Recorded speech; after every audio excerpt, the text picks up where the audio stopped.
안녕하세요. 한국청년입법연구회 소속 라승현입니다.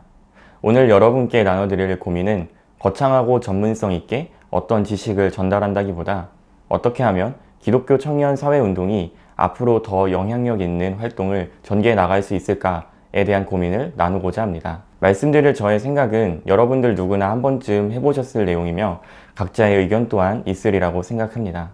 따라서 저의 생각이 정답은 아니고 쌍방향 소통은 비록 지금 어렵지만 편안한 마음으로 아주 솔직하게 이야기를 나누는 시간이 되길 바랍니다. 여러분들은 이 일을 왜 하십니까? 이 질문을 듣고 처음 청년사회운동을 시작하게 된 때가 생각났습니다. 대학교 2학년의 어느 신학교 소식지에 한 칼럼을 기고했었는데요. 그 글의 처음 시작은 당신은 당신이 믿고 있는 성경에 담긴 가치가 진리라고 믿는가? 였습니다. 이제 여러분께 같은 물음을 던지면서 이야기를 시작하고 싶습니다. 여러분은 성경과 하나님이 세우신 가치와 질서가 진리라고 믿습니까? 그리고 여러분이 진리라고 생각하고 있는 것들, 오리진이라는 이름의 뜻처럼 세상의 시작부터 있었다는 그 가치가 지금 현 사회, 구체적으로 말하면 청년 사회에서 진리로 받아들여지고 있다고 생각하십니까? 저는 제가 믿는 성경적 가치가 진리라고 믿습니다. 그런데 그 가치는 청년 사회에서 갈수록 중요한 것이 아니게 돼버리고 있습니다. 저는 제가 진리라고 믿는 성경적 가치가 이 사회에, 특히 많은 청년들에게 보편적 가치로 받아들여지길 원합니다.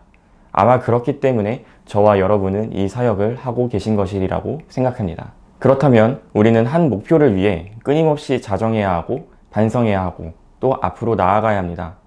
그래서 오늘은 그동안의 사역을 한 번쯤 돌아보며 앞으로 나아가는 시작점이 되는 시간이 되길 바랍니다. 우리 단체를 하나의 기업으로 상정하고 우리의 목소리를 하나의 상품이라고 상정해 봅시다. 먼저 우리는 그동안 어떤 타겟팅 전략을 사용해 왔는지 생각해 볼 필요가 있습니다. 그동안 기독교 청년 사회운동이 해왔던 활동들은 비차별화 전략에 해당한다라고 말할 수 있습니다. 비차별화 전략이란 각 세분 시장 차이를 무시하고 전체 소비자를 대상으로 하나의 마케팅 전략을 구사하는 것입니다. 사회의 목소리를 낸다고 했을 때 그 사회는 각 구성 요소들의 총체이고 그 구성 요소는 성별, 연령, 계층, 학교, 종교, 정부, 시장 등 다양합니다. 그러나 우리는 세부 사회 구성원은 무시한 채 전체 사회를 향해 활동을 전개해 왔습니다. 그런데 이러한 비차별화 전략은 사실 대량 생산, 대량 유통, 대량 광고 등 대규모 사회적 자본의 투입이 전제되었을 때만 효율적인 방법입니다. 이를 아직 갖추기 어려운 청년기 사회운동은 그 활용도가 낮다라고 평가할 수 있습니다. 따라서 우리는 각 사회 구성을 고려해서 활동을 전개해야 할 것입니다. 특히 각 영역, 각 대상에 따른 그들의 언어를 이해하고 그들의 눈높이에서 실력을 갖추어 나가는 것이 현재 무엇보다 필요한 저희의 과제라고 생각합니다. 저희 한국청년입법연구회 또한 같은 고민을 했습니다. 그리고 저희는 입법 당사자들, 각 전문위원들, 의원들, 특히 산하 보좌관들을 저희 단체가 영향력을 집중적으로 끼칠 저희 단체 결과물의 타겟 대상으로 설정했습니다. 그리고 각 캠퍼스에서 입법 영역에 비전을 두고 있는 친구들을 단체 활동 대상층으로 설정하여 앞으로의 활동을 진행하려 합니다. 각 단체별로 가지고 있는 특징, 인적, 물적 자원, 여러 사회적 자원들을 생각해서 가장 효율적인 타겟팅과 포지셔닝을 하고 이를 통해 결과적으로 전 사회를 대상으로 그 영향력을 확대시켜 나가시길 제안드리고 싶습니다. 두 번째로, 우리는 그동안 우리 단체들, 즉 우리 기업을 어떻게 브랜딩하고 있었는지 생각해 볼 필요가 있습니다. 이 부분에서 저는 공공성이라는 단어를 아무리 강조해도 지나치지 않다라고 생각합니다. 최근 들어 CSR, 사회적 기업, 착한 기업, 사회적 협동조합 등 사익을 추구하는 기업마저 공공성이라는 은혜를 덧입고자 애쓰고 있습니다. 공공성이란 모두 함께 합의하고 달성해 나가야 할 공적인 어떤 가치를 뜻한다고 우선 정의 내리고 시작하겠습니다. 이러한 공공성과 관련해서 저희는 세 가지 쟁점을 이야기를 나눠볼 건데요. 먼저 기존 공공성을 선점해야 한다는 것입니다. 공공성은 수기를 거쳐 형성되었다고 인정되는 한 사회의 정론이라고 할 수 있습니다. 우리 단체들은 이미 어느 정도 수기를 거쳐 형성되었다고 인정되는 그런 개념들을 선점할 필요가 있습니다. 예를 들어 청년입법연구회가 갖는 공공성은 청년정책 수립 절차에서의 청년 참여 활성화라고 말할 수 있습니다. 이 개념은 청년기본법 제3조에 이미 국가사업으로 명시된 내용이고 최근 관련 시행령이 나오며 구체화되고 있습니다. 이러한 공공성의 개념을 각 단체의 브랜딩 과정에서 가져올 필요가 있습니다. 두 번째, 공공성을 형성하는 과정인 공론화 과정에 참여하자는 것입니다. 공론화는 공론을 형성하는 수기 과정이라고 할 수 있습니다. 그 과정에 저희는 적극 참여해야 합니다. 여기서 첫 번째인 공공성이 전제되어야 합니다. 이미 기존의 공공성으로서 브랜딩이 되어 있는 단체들이 자신이 잡은 공공성과 관련된 공론화 과정에 적극 뛰어들어야 합니다. 예를 들어 청년입법연구회가 갖는 청년정책 참여 활성화라는 단체 컨셉을 가지고 다양한 청년 이슈들의 찬반 논쟁에 뛰어들어야 합니다. 최근 문제가 되고 있는 코로나 사태로 인한 등록금 반환 이슈, 청년 배당금제, 탈북 청소년 청년 이슈, 청년 시기에 너무 중요한 성과 낙태 이슈, 성소수자 문제들, 기존 단체가 가지고 있는 공공성을 가지고 이에 접근했을 때 그 영향력이 배가 된다라고 할 수 있습니다.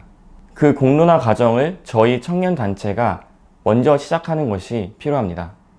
코업의 정책 의제 설정 모형에서 정부가 공식적으로 채택하는 정책 의제를 형성해 감에 있어서 그 전 단계인 공공의제가 어떻게 형성되는지 그 과정을 눈여겨볼 필요가 있습니다. 콥이 제시한 외부 주도형 모델은 정부 외부에 있는 집단들이 주도적으로 사회 문제를 사회 쟁점화하고 공공의제로 확산시킨다는 것입니다. 콥이 강조하지는 않았지만 결국 이 과정에서 누가 이 쟁점을 점화시킬 것인지가 매우 중요하다고 할 수 있습니다. 우리는 이미 형성되어 있는 공론화 과정에 참여하는 것뿐만 아니라 사회를 돌아봐서 필요한 부분을 새로운 공론화 과정으로 점화시켜야 할 필요성이 있습니다. 예를 들어 최근 저희 단체가 분석했던 데이트 폭력이라는 사회 문제를 한번 생각해 봅시다. 이러한 사회 문제를 어느 진영에서 공공의제로 쟁점화시킬지에 따라 그 결과가 매우 달라집니다. 이미 급진 여성계에서 이를 쟁점화시키면서 성별 고정관념에 따른 전통적 가정간의 폐해이며 이를 규제하고 해체할 법안을 만들어가는 그런 공론화 과정을 시도하고 있습니다. 마지막으로 우리는 그동안 청년 시민단체들이라는 어떻게 보면 하나의 사회를 건전하게 형성해 왔는지에 대한 그런 물음도 필요합니다. 청년 소비자의 특징은 소비자이면서도 동시에 생산자라는 것입니다. 여기에서는 특히 생산자로서 협업의 개념을 강조하고 싶습니다. PwC와 KPMG와 같은 회계법인들은 기업 간 협업의 실패 확률이 각 50%, 심하면 60에서 70%에 이른다고 분석했습니다. 많은 경영학자들도 기업 간 제휴는 대략 50%만 성공한다는 연구 결과를 발표했습니다.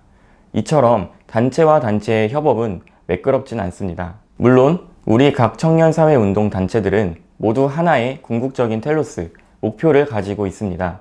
따라서 궁극적인 목적이 이익 추구인 기업의 협업보다는 훨씬 수월할 것으로 예상합니다. 그러나 각자의 세부 목표, 우선순위, 전략 등 다양성 또한 존재하고 또 그것들을 우리는 존중해야 합니다. 이러한 특성을 고려했을 때 이번 오리진을 통해 느슨한 연대를 제안드립니다. 이미 한국청년입법연구회에는 한국청년생명윤리학회, 스위티스트, 세인트, 청년스케치 등 단체들과 프로젝트성 협업을 시도했었고 실제로 진행된 바 있습니다. 이번 오리진 또한 청년입법연구회의 독자적인 행사가 아닙니다. 여러 단체들의 협업의 결과입니다. 이처럼 하나의 궁극적인 목표를 가지고 있는 단체들의 협업은 독자적으로 할 수 없던 많은 결과물들을 만들어내고 영향력을 발휘합니다. 이야기를 정리하면서 저는 오늘 여러분께 그동안 여러분의 활동이 의미 없었다라고 말씀드리는 것이 아닙니다. 다만 이제 조금은 지쳐있는 우리가 이제 하나의 웨이브, 사회 변화의 흐름을 만들어 갈 수 있다고 말씀드리고 싶은 것입니다. 연합체일 필요는 없습니다. 단지 세상의 시작부터 있던 가치가 이 사회의 보편적 가치가 되길 바라는 그런 마음을 가지고 부르신 곳에 서며 그곳에 있는 주위 이웃들을 이해하고 그들의 언어로 대화하는 것을 두려워하지 않으신다면, 그리고 같은 길을 걸어가는 동료들에 대한 존중과 연대의 마음만 있다면 충분합니다. 이제 이러한 마음을 가지고 여기 모인 청년사회운동단체들이 이제 각 사회 영역에서 조그마한 파장을 일으킬 것이고 전 사회에 영향력을 끼치는 웨이브, 거대한 흐름이 만들어질 것입니다. 흔히 기독교인은 항상 소수였으며 진리를 깨닫고 전하는 자들은 다수일 수가 없다 라고 말하는 사람들이 있습니다. 맞습니다.